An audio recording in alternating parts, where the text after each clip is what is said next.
This is the Holy Gospel of our Lord and Savior Jesus Christ, according to John. Glory to you, Lord Christ. This is John chapter 9, beginning at the first verse. As Jesus went along, he saw a man born blind from birth. His disciples asked him, "Rabbi, who sinned, this man or his parents, that he was born blind?" "Neither this man nor his parents sinned," said Jesus, "but this happened so that the works of God might be displayed in him. As long as it is day, we must do the works of him who sent me. Night is coming when no one can work. While I am in the world, I am the light of the world." After saying this, he spit on the ground, made some mud with the saliva, and put it on the man's eyes. "Go," he told him, "wash in the pool of Siloam," which means sent. So the man went and washed and came home seeing. His neighbors and those who had formerly seen him begging asked, "Isn't this the same man who used to sit and beg?" Some claimed that he was. Others said, "No, he only looks like him." But he himself insisted, "I am the man." "How then were your eyes opened?" they asked. He replied, "The man they called Jesus made some mud and put it on my eyes. He told me to go to Siloam and wash. So I went and washed, and then I could see." "Where is this man?" they asked him. "I don't know," he said. They brought to the Pharisees the man who had been blind. Now the day on which Jesus had made the mud and opened the man's eyes was a Sabbath. Therefore the Pharisees also asked him how he had received his sight. "He put mud on my eyes," the man replied, "and I washed, and now I see." This is the gospel of the Lord. Praise to you, Lord Christ. In the name of God, of the Father, and of the Son, and of the Holy Spirit. Amen. Please be seated. Good morning. It is great to see you here this morning. We are continuing our way through the 100 top passages of the Bible, and we're into, this week, the stories of the miracles of Jesus. And it comes after last week's section that was about the teachings of Jesus.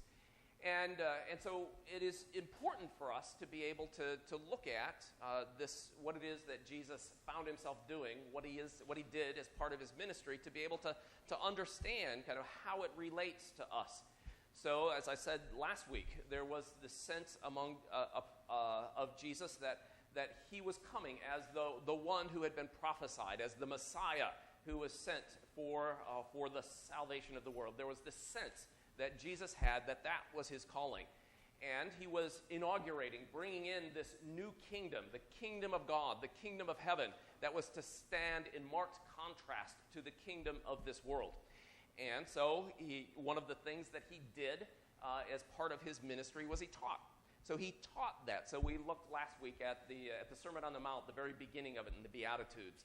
There was a characteristic preoccupation on the part of Jesus with this new kingdom and how the residents of this new kingdom operate in relationship to the other people who are around them, how it is that they see themselves different in relationship to God, and what their vocation and calling was as a follower, a disciple of this Jesus and this beginning new kingdom.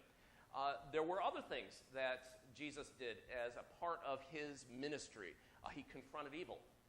Whether that evil was in the form of somebody who was tormented by the presence of evil within him, Jesus would exorcise that or command it to be gone. And so people would receive deliverance at his hand. He also did other kinds of miracles, as we see in the gospel for this morning, healings and nature miracles, walking on the water. And so it's easy for us then, as we look at those things, to be able to see those as miracles and to be able to ask the question, the temptation might be, so how do you do that? You ever gone to see a good magician someplace and all of a sudden something appears out of nowhere, and the question always is, well, how do you do that? How do you do that? There is that question, that sense of, as Jesus does the miraculous, how do you do that? How is that possible? Is the miraculous even possible in his world or in our world?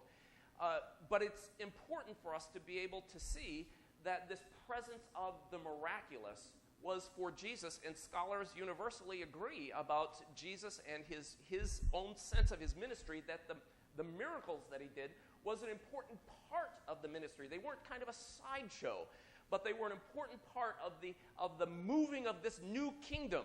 It was as if Jesus is coming and there's a joint that's out of place, and in the miracle he wrenches it back into place. And so it causes this adjustment, this question, how is that even possible? But oftentimes then, as these miracles are done on the part of Jesus, there is the reference to them in scriptures is often used, not so much the word miracle to describe them, but the word sign. The word sign. And that's an important distinction. That it's not just something that's unusual that happens, but that it's a sign. It's a sign of something else that is of even greater importance. And so, just like if you were driving down 95 and you saw that there was a sign that was pointing to Port St. Lucie, and you'd get off the exit and go to the right, you wouldn't go over to the sign and say, "I've arrived." You instead pass by the sign and you turn right at that intersection and you go to Port St. Lucie. That's the destination. The idea isn't to become preoccupied with the sign. I mean, there are some really very nice signs out there, wouldn't you agree? But you probably don't want to just kind of camp out and stay there. You want to be able to see that there is something that sign is pointing to. And so this sense that Jesus has and that the New Testament continues to embrace is this sense that the miracles that happen are signs and they point to someone. So it's not how did he do that, but who is that guy? Who is that guy who is able to speak to the winds and the waves? Who is that guy that is able to speak to the torment of people who are around them? Who is that guy who is willing to place his hands on those who are ill and to make them whole? Who is that guy? That's the question that we're left with. And so with that kind of background, I'd like to look at just briefly at the gospel lesson for this morning, because it's a well-known one. John tells us that Jesus comes with his disciples, and he comes to this man who has been born blind. So it's been something that this man has wrestled with from the very beginning. And the question at this anomaly in this man's life is, whose fault is this? Whose fault is it that this man was born blind? Was it his fault, or was it the fault of his parents? And there was an assumption on the part of the culture at the time that when something physical was, or some disaster happened to someone, it was always someone's fault. There was a guilt or a sin that happened. And in this case, they say, well, he was born blind, and so where did that come from? There's some sin involved. Is it his parents, something that his parents did that caused this illness? Or was it something that he himself did that was a sin? Now, they had, you might ask the question, well, how is it possible for somebody who has been born blind to have sinned that would cause that kind of disease? They had this sense that even an infant that was in the womb had the potential, the possibility of being able to sin. Now, how you do that, I don't know. But they had a way of being able to reconcile in the religious thinking of the time that it would be possible, even within the womb, for an infant to be able to sin. Maybe he was thinking about lusting over what the pablum was going to look like, or really wanted some hummus. The hummus was going to be much better than what I have no idea. But there was a sense that the illness or the disaster is the result of sin. And Jesus' words are significant. He says, "Neither this man sinned, nor his parents sinned," said Jesus, "but this happened so that the works of God might be displayed in him." There is oftentimes a sense in us, isn't there, that when we are sick or when something disastrous has happened to us, that it's somehow our fault, or that someone is responsible for it. Now, it is true that sometimes it is our fault. I mean, we do a lot of things, and we suffer the consequences of those decisions, but not everything is our fault. That there are just the state of the world, the condition in which we live. We oftentimes do sin, and we suffer the consequences of those things, but sometimes we just get sick, and we suffer the consequences of sin in our own lives. And it is easy for us then to become preoccupied with the question of, who's at fault. If you just quit smoking when I told you to, or if you stopped eating red meat, or if you did, you make the list. The numbers of things that you're supposed to not do anymore or supposed to do. Jesus turns that completely upside down. This sense of that disaster and illness and all of the things that we are besought by are the result of sin. It's that in fact is a sign of the brokenness of the world, but that's not the question. The question isn't who's at fault or who did something wrong. The question is, in this situation, in your life, what can God do? What can God do? That it's never too late to surrender ourselves into the hands of Jesus. The thief on the cross who was guilty, hanging there by Jesus, it just reached out to him. He was guilty of sin. And yet Jesus' response was not to say to him, bud, you've made your bed, now lay in it. But his response was to say, this day you'll be with me in paradise. Grace, mercy, forgiveness, embrace. The question is, we look at the brokenness of our lives as not who's at fault, but what can God do? How can we be part of reaching out with this healing, consoling, reconciling, graceful message of the gospel of Christ, and to be able to see what it is that can be done and how it is that the great works of God's mercy and love can be revealed. And Jesus goes on. He says, as long as it is day, we must do the work of him who sent me. Night is coming when no one can work. While I am in the world, I am the light of the world. Now to think about that for a second. While I'm in the world, I'm the light of the world. What does light do? I can tell you for me, when there's a dark room, it is good to turn the light on before you walk into it. I have a couple scars on my shin from coffee tables when I haven't done that. To be able to turn the light on means you can see. Now, you can't see the light itself, but you can see what it reveals, right? And so you have perspective, you have direction, you have the opportunity to be able to avoid hurtful things and to be able to move in a positive direction. It is by the light of Christ that we learn how it is that we can move, what direction to be able to go in, and incidentally, to see the beauty of the world that is around us, because it is the light that brings out the colors and the beauty of the creation by which we are surrounded. But secondly, light is life.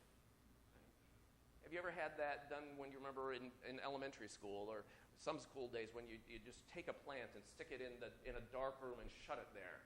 And what happens when there is no light? And it just withers and dies. At the very beginning of the Gospel of John, it says that in him was life, and the life was the light of men. This sense that Jesus, as he comes into our world and into our lives, brings life, vitality, growth, the opportunity and the energy to be able to meet the challenges, to be able to produce, to be able to experience the joy and the wonder of living in his grace and in his mercy and in his love. And so then Jesus goes on, and he takes the opportunity to be able to do ministry with this man. And so just a word. He says, after this, he spit on the ground, made some mud with the saliva, and put it on the man's eyes. And we can all say a collective, yuck.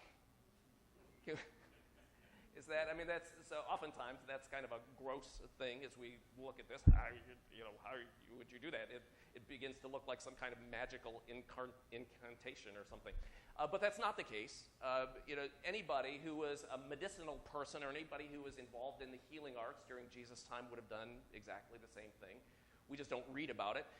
Pliny, who was one of the Roman historians in his documents about kind of documenting the practices during that time, goes on for pages and pages about the medicinal qualities of saliva. And so it would have been very natural and normal for Jesus or for anyone who was trying to anoint a sore or a wound, to be able to use saliva, to be able to mix it with a paste, make a paste, and to be able to smear it on something. Even we ourselves in our own day, if you cut your finger, what do? Just without even thinking about it. Because just in our bodies, we know that there are certain enzymes within our own saliva that have an anti-infection quality to them. And so Jesus does what is just good caregiving. He addresses the problem with the person, and then he says, go, go and wash in the pool of Siloam. And so he sends him. And so the man doesn't just sit there passive, but he sends him in order to be able to participate, to have his faith, but to put his feet to his faith, and to go and to walk, and to make the decision, to be decisive, and to go and to claim this healing that Jesus has given.